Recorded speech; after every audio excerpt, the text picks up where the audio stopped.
The family of an Iranian man say they're worried if he's deported from Canada, he could be killed back home.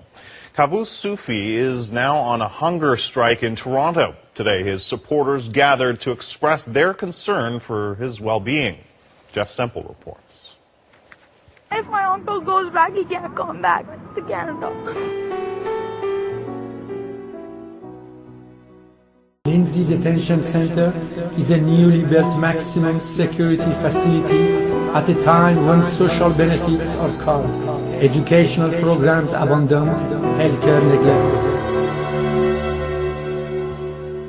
It is sad to see where our society goes, to see hundreds of human beings, migrant workers, refugees, undocumented people being buried alive. Isn't this worse than execution for those who escaped the tyranny for freedom?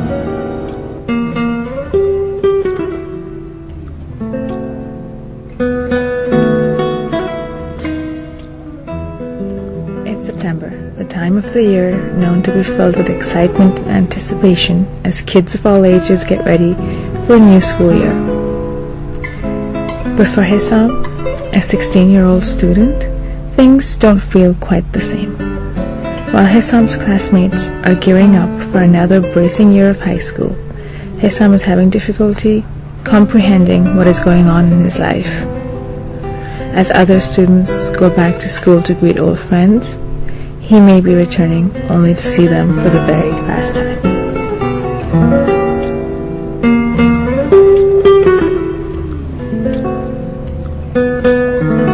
2 years ago, when Sarah and Hissam arrived in Canada, they thought that their nightmares were finally over.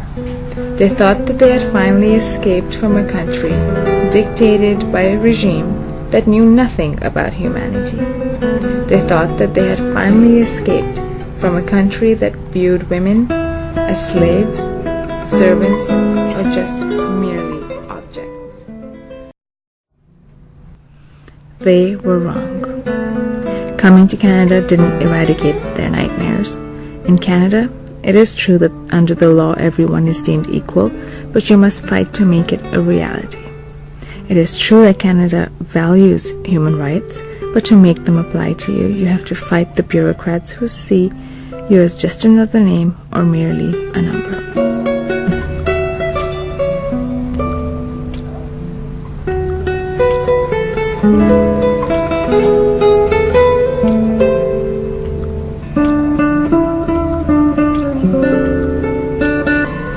For 2 years, Sarah battled through all the obstacles and struggles in her way. To prove that in Iran, human rights do not exist, that for women, in Iran, life is a constant hell. What message are we giving Hissam to take back home? That human rights are a lie? That Canada is not the same land of hopes that people around the world believe it to be?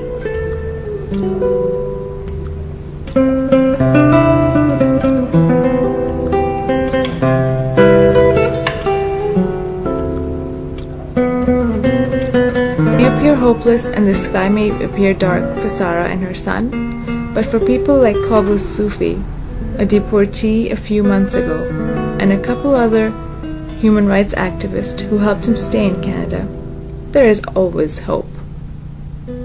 Kavus took the lead and created the group No Deportations to Iran. This group aims to convince the immigration administration to stop all deportations to Iran. They believe that until the moment that deportees board the airplane, there is always something that can be done to reverse the flow. What a heartwarming story it is to hear about a man who was once looking for refugee status and is now helping others to find it. An unwanted man is now becoming a pillar to protect human rights in Canada. This group wishes that there were more people who believe that a small action could save someone's life.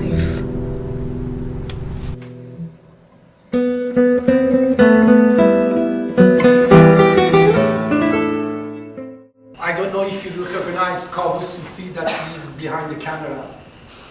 And this is really what warms my heart, that we can do something.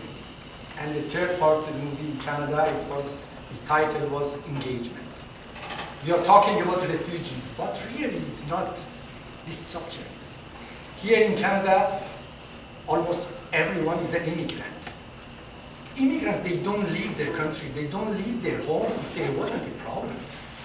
You know, Canada, 6 months cold, winter, 12, 13, 14 hours working a day, a lot of taxes.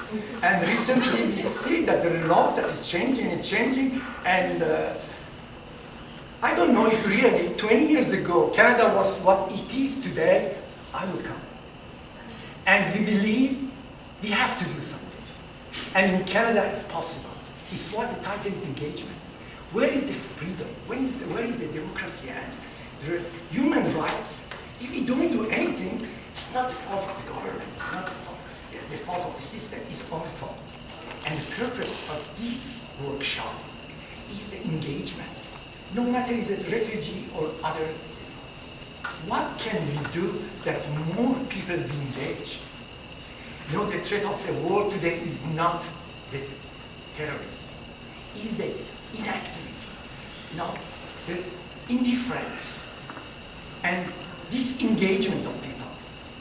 And unfortunately, we help those that really they involve themselves, they engage 100% of their life, they put their life in danger to give us a message. If all of us, we do a little, we can change, as we did it with 26 lives, and Kavus is an example. Now, 18 years she waited in Canada. All of us, we say, waiting 8 years in Canada, it's okay, the country is nice, everything. But she's going to tell us, only waiting and not knowing what will happen the next day is a torture.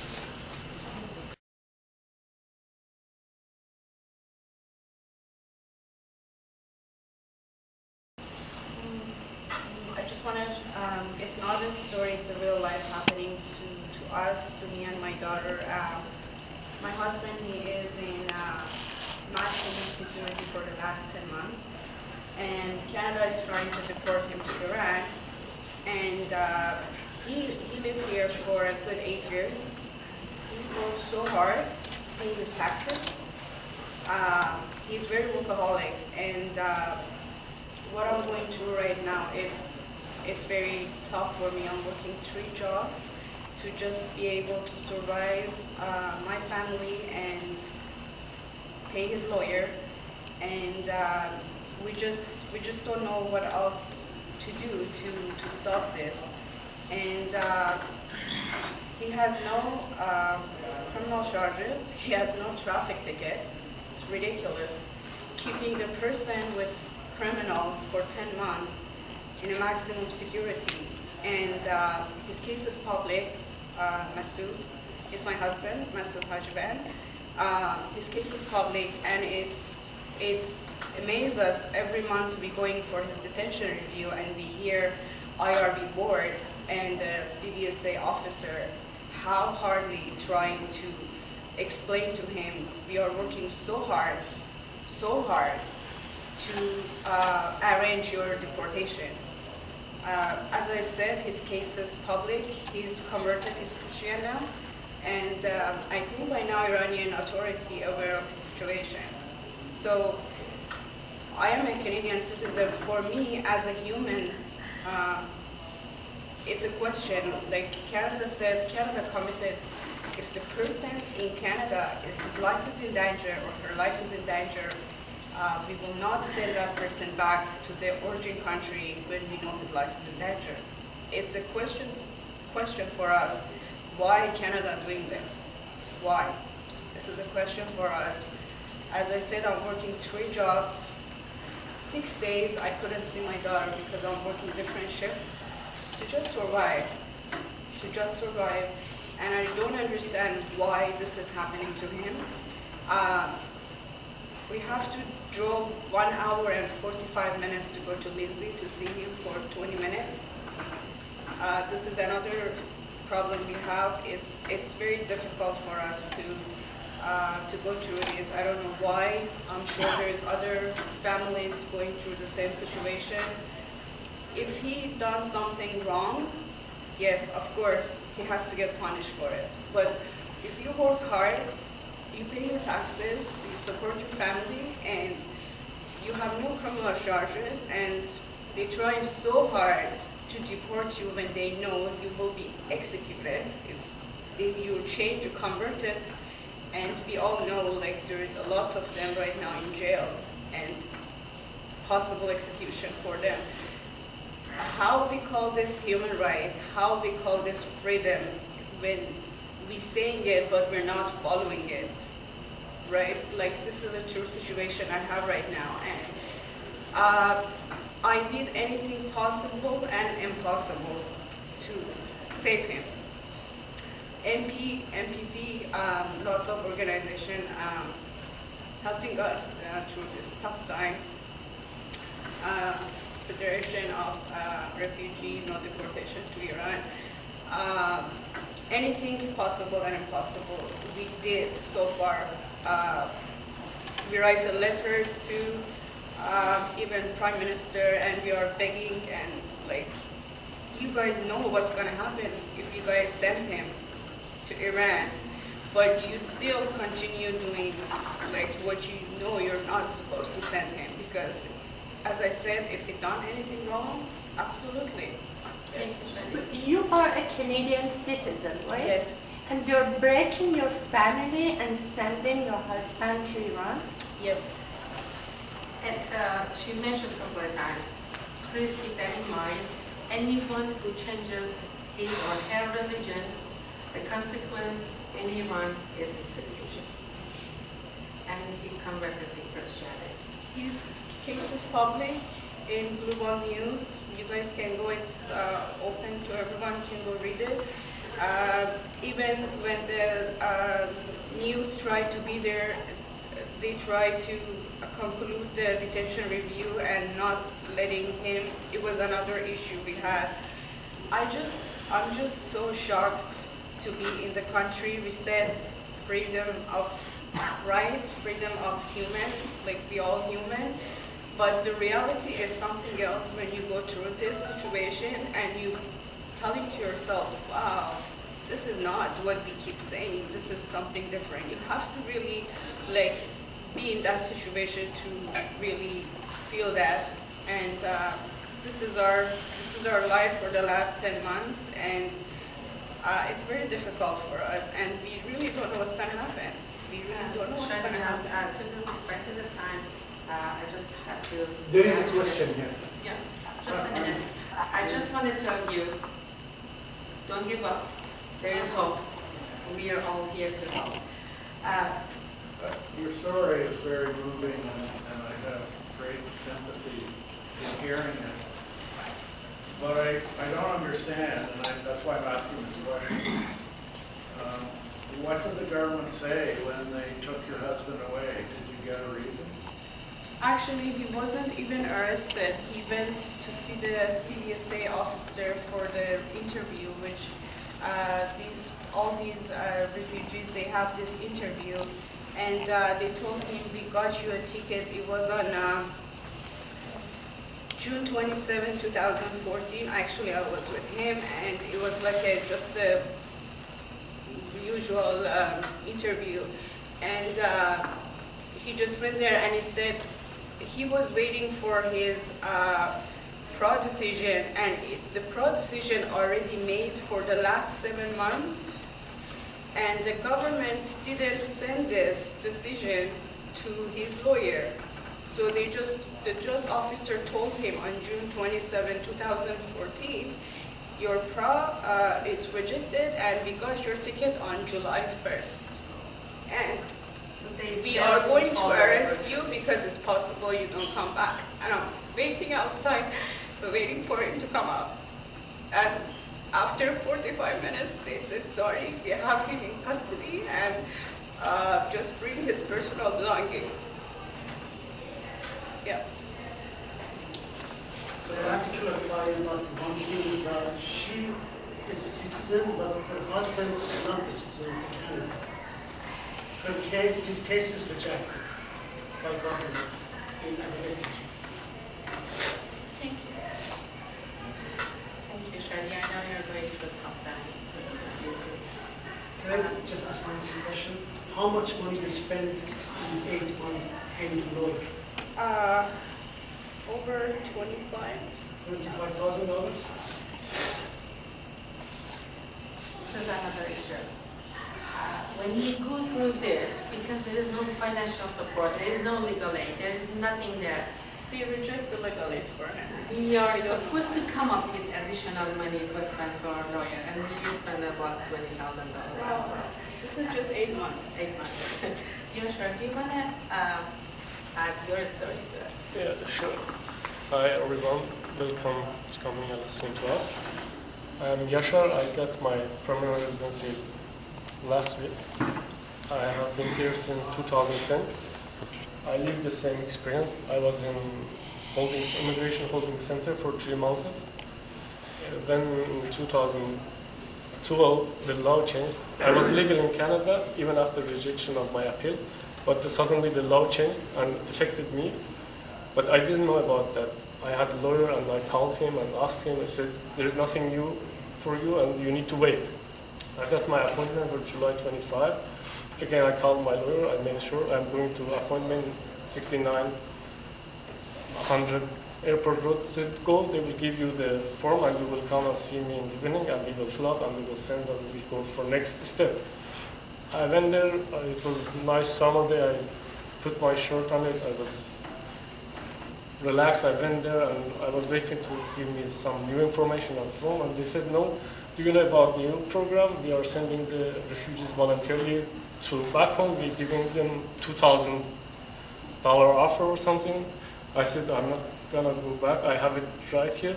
I can do the pre-removal risk assessment. They said, no, the law changed. You are not eligible anymore. It was July, the law changed in June. I said, my lawyer didn't say anything. I just, before coming 2-3 times, I called my lawyer, I called my lawyer interpreter, I made sure everything is going good. I said, no. I sat there and no phone, I cannot call anybody because the phone network doesn't work there, and suddenly two security came and put hand up on my hand and said, you are not criminal, and I went to the immigration holding center for 3 months. 3 months is nothing. There were people for 6 months, 18 months, women, kids, babies with a stroller. We could see them. There was 4 sides, 3 sides for men, 1 side for family. And it was hard for me, for everybody. My lawyer left me there. I called him. So what we need to do? He said, they will let you go soon because it costs very high to the immigration. And I went to ask the people. They said, no, we're here for 8 months. I said, at least being you here is good for immigration because they make money with you. They ask you, they getting the paid for UN, United Nations, $200 for each person. They spending even quarter for you, and there is nothing related to about the customer. Anyway, I had finally they give me the right in the jail. I had a ticket. I got new lawyer, by the way. I already paid $3,500 for my lawyer when I was outside. He didn't follow up me. I left him. My friend outside, they found a new lawyer for me. She said, $10,000, I will charge you, and there is no guarantee for you. Anyway, my lawyer worked very hard. I had a book I wanted to bring here. I had a book like this, my lawyer paperwork. But anyway, after 3 months, I got accepted by the federal government and came out. But $15,000 lawyer costs. I didn't know what I need to do. I need to cancel my rent outside, my cell phone, I didn't cancel anything because I didn't have any plan to go to jail. Just I had regular appointment. Anyway, I came here. That time I didn't have a case. I was not legal in Canada, but I didn't have a doubt. Now I have case permanent residency. I need to work and pay for lawyer, for other things, for my credit card. This is tough because there is same situation in different countries, also in Europe, but not as hard as in Canada. I was in Sweden when they put the people in the holding center. They will release them after 1 month without any bail. But in Canada, if you don't have any rich people, rich relative or family, you cannot come out from the holding center, or you need to be accepted. Your situation needs to be changed in Canada. In this two situations, you can come from the jail. And you see you are in the jail, you don't have any criminal record, nothing. You said clearly, strictly, I'm not going back to my country. And you see the criminal people outside, easy killing, shooting. Life is easy for them, hard for the people, for refugee. And please keep that in mind. That was his experience, how his family went through this evacuation. Like, he's not there. He went for an interview and he didn't come back. And what they went through during that six months period that he was in detention center, and he was unable to support the family. As a woman, I just keep reinforcing that. Please remember, there is additional stress, additional holdback for women and kids to deal with all of this mess. After 20 years, my ex-husband, still he's not living here. Still he doesn't have anything. And he's suffering from different mental sickness, but he's not approaching for help because there is help, but you're not supposed to touch it. I just want to tell you guys, I am, as soon as I landed in here, I started going back to university. I'm second year at York University studying third year. I started a small business in construction, nothing traditional for me, but that shows that we are capable to do it. We have the potential as long as the barrier is, like we can jump over barriers. I know it's not easy, but thank you very much for your story and thank you very much for your time. Just want to... Okay, we were in Iran, we went to Turkey and Canada. Let's try to go to see another country. This workshop was supposed to address the conflicts of Iran, Afghanistan, Syria, Iraq, all this region, that more or less the problem is the same, but they are worse than Iran because there is war. And Hamid from Afghanistan, when we asked him how long he needs for his presentation, talking about Afghanistan, he said 2 hours. And said this is not possible. That's why we left him at the end. In case that we cannot control him, because we gave him 10 minutes. Even now 10 minutes. Because we want to have a few minutes at the end for the conclusion. And I'm begging him to stretch as a chicken to compress it to not more than 10 minutes. Thank you.